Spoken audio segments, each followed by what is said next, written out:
जो दुखी आत्मा यहाँ आते हैं, यदि वो परमात्मा परमेश्वर कबीर जी की जो हम दास नियम बताता है, मर्यादा बताता है, उस मर्यादा में रहोगे तो आप पर कष्ट नहीं रहेगा।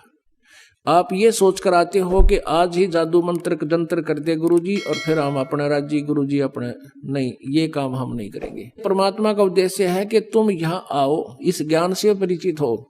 कुछ ऐसी राहत तो आपको प्रथम दिन ही मिल जाएगी जो सच्चे दिल तक रो कर यहाँ समर्पित होगा।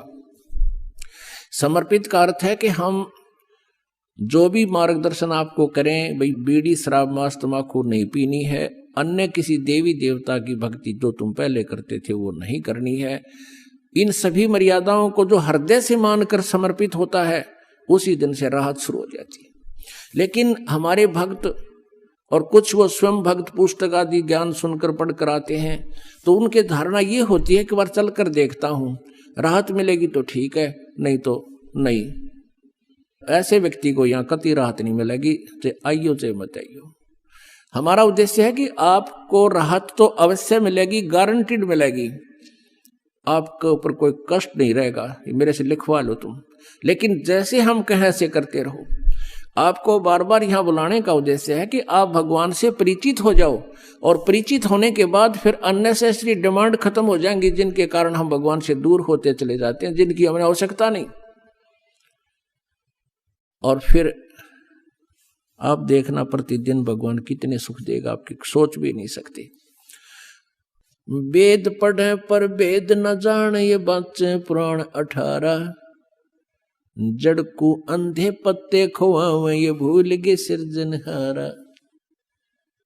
तो जिस कारण से इस काल ने हमें यहां गुमराह किया हुआ है, उस अज्ञान को हटाने के लिए परमेश्वर स्वयं आते हैं, अपनी प्यारी आत्माओं को ये ज्ञान बताते हैं, जन्म मृत्यु से छुटकारा पाने का विधान बताते हैं, वो यथार्थ भक्ति, वो यथार्थ मंत्र जिससे मोक्ष हो सकता है, और हमारे प्रारब्ध में आने वाले संकट कष्ट, जो जन्म जन्मांतर के पाप हमारे जीवन में लिख दिए गए हैं, उनको केवल कबीर देव, वो कबीर परमेश्वर ही नाश कर सकता है।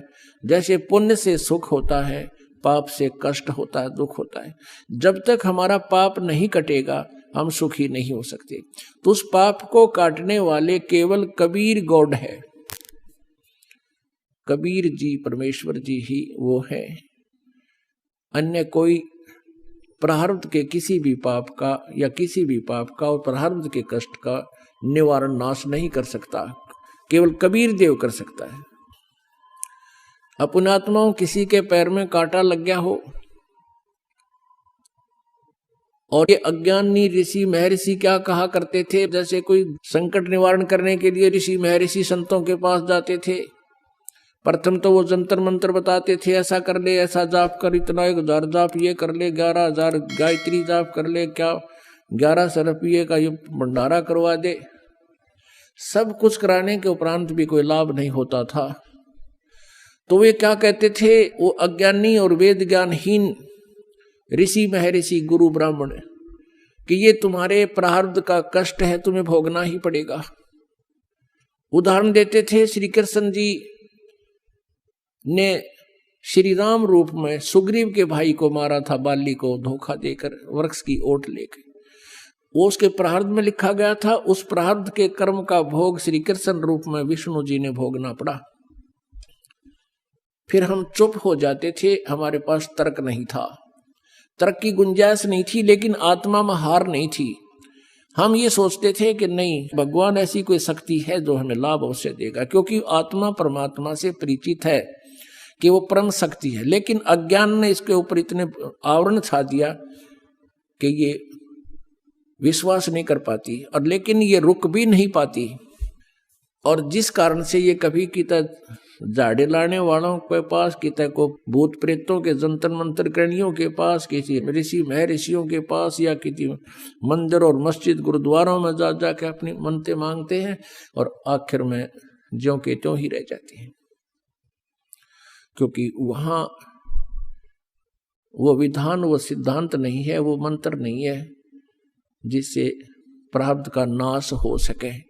तो एक आम विधान बन गया, सभी ने ये फाइनल कर दिया कि लिखे हुए कर्म का भोग तब भोगना ही पड़ेगा।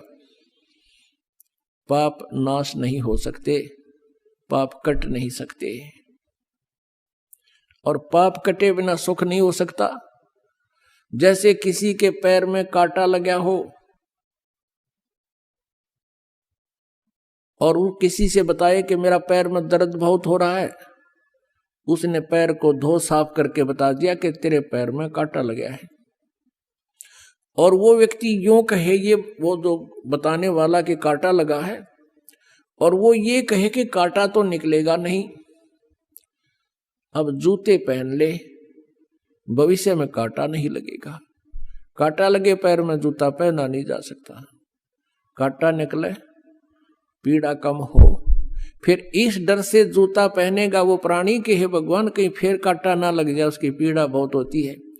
तो ऐसे ही जो व्यक्ति ये कहते हैं, पहले तो जंतर मंत्र बताते हैं वो संत गुरु ऋषि महर्षि, और फिर उनसे कोई लाभ नहीं होता है तो कह देते हैं कि ये तुम्हारे प्रारब्ध का कष्ट है, ये तो तुमने भोगना ही पड़ेगा, ये तो आजीवन भोगना पड़ेगा। और भगवान की भक्ति कर ले, भविष्य में दुख नहीं होगा। पुण्यात्माओं, जिस व्यक्ति के ऊपर कोई आपत्ति आई है और उसको राहत मिले नहीं, वो सपने में भगवान ना याद करे, कर ही नहीं सकता। अब वो पाप रूपी कांटा निकले जिससे पीड़ा टेंशन हो रही है, और फिर वो व्यक्ति भक्ति करे इस डर से, राम नाम का जूता पहनेगा, हे भगवान कहीं फिर बिजली ना गिर जा, इस डर से, इस भय से फिर वो सदा भक्ति करेगा, मर्यादा में रहेगा, क्योंकि उसने आपत्ति को झेल कर देख लिया उसमें कितनी पीड़ाएं होती हैं। और कोई ये कहे कि ये तो कष्ट बना ही रहेगा, आगे भक्ति कर ले, वो सपने में भी नहीं कर सकता भक्ति। ऐसे तो नास्तिक हो गए, पूरा चीन नास्तिक हो गया, जिसमें विश्व की आधी के लगभग जो है जनसंख्या है, और पूरा रूस नास्तिक हो गया।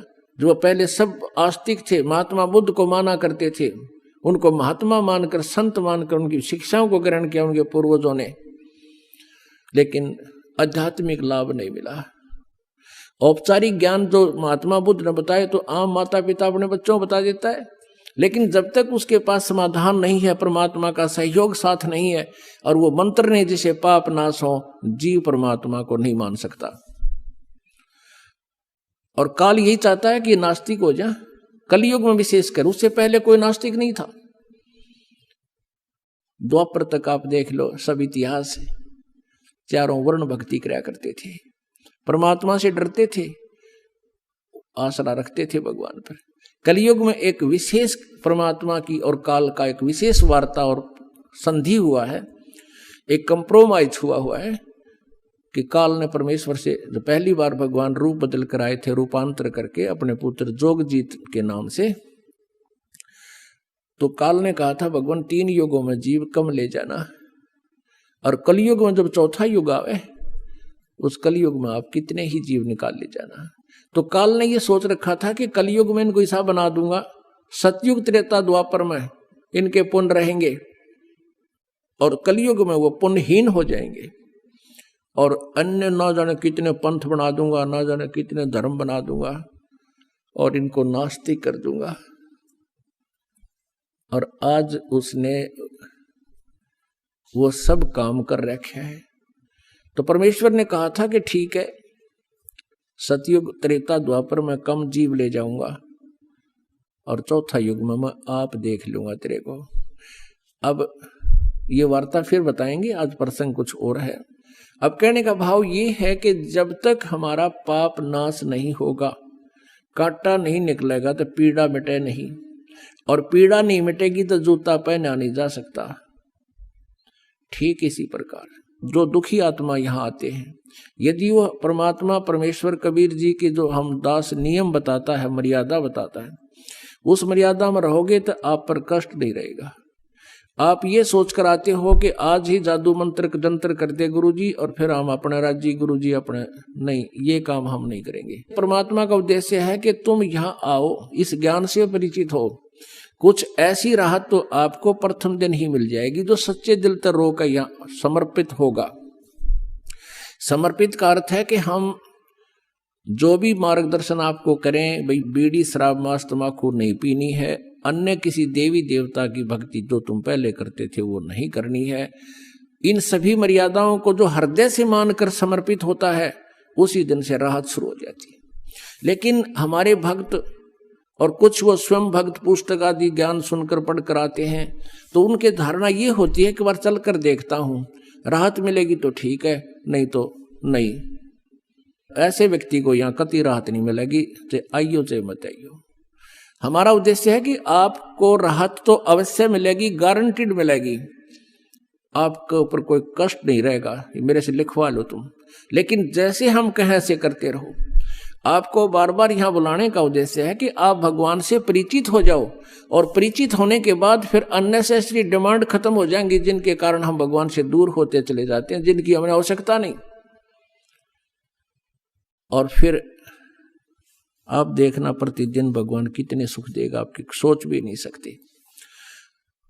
तो वो परमात्मा, वो स्वयं इस ज्ञान को और पाप नाश करने वाले मंत्र, इस समाधान को स्वयं ही लेकर आते हैं।